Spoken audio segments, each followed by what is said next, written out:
Il y a un nom qui circule beaucoup en Angleterre en ce moment, c'est celui du groupe Temples qui remet au goût du jour le rock psychédélique. C'est le sujet de la semaine et on le doit au très coloré Thomas Bouju.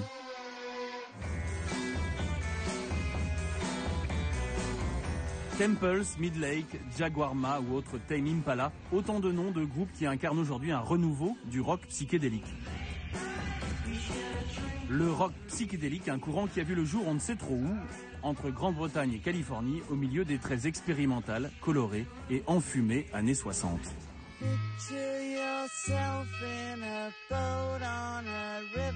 Les premières heures psychédéliques ont débarqué avec les Beatles en 68 dans leur Sous-marin jaune, un dessin animé emblématique de l'ère psyché.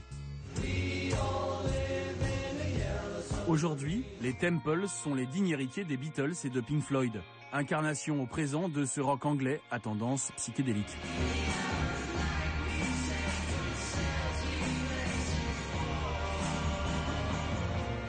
Bon alors les Temples, votre musique, psychédélique ou pas? Nous faisons des chansons pop, un peu différentes des chansons pop standards.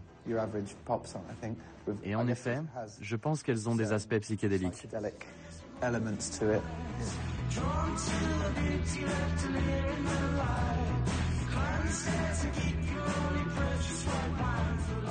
Parfois, les gens extrapolent un peu et voient ou entendent ce qu'ils ont envie d'entendre.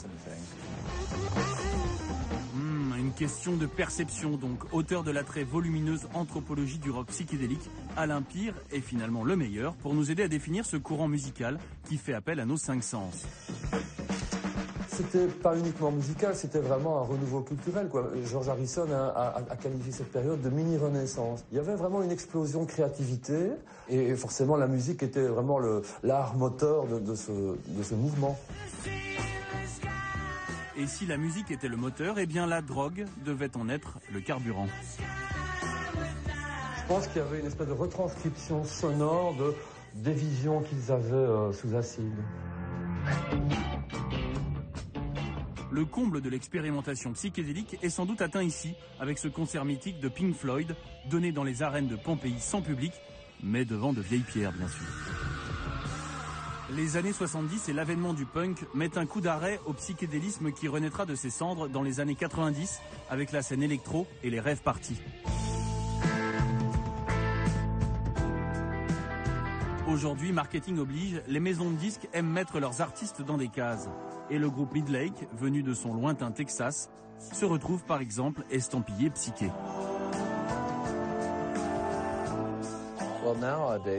C'est vrai. Maintenant, nous sommes un groupe folk, rock, psychédélique.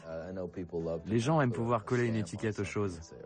Avec Midlake, bien sûr, je ne dis pas que ce n'est pas possible, mais j'espère que ce sera difficile. Un avis que semble partager Stéphane Davet, journaliste musical au Monde et témoin privilégié de l'émergence de cette nouvelle scène.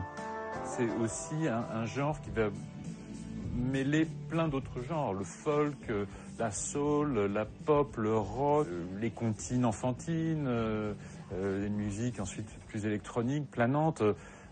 C'est un grand brassage par définition. Un grand brassage auquel participe aussi le groupe australien et phénomène du moment, Tame Impala.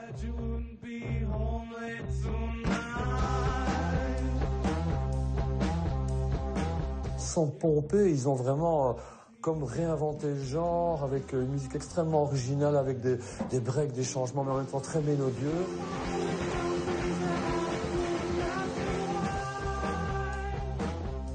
Quand j'ai entendu leur premier album, j'étais vraiment scotché, quoi. Je trouve ça vraiment extrêmement intéressant. Attention, l'écoute prolongée de musique psyché peut causer chez son auditeur... Allez, on vous laisse deviner. Si vous écoutez notre disque en prenant de la drogue, vous risqueriez de devenir dingue, de partir trop loin. Ça pourrait être une expérience. Ouais, ça pourrait. Prenez pas de drogue, les enfants. Le psychédélisme n'a donc pas fini de nous faire planer.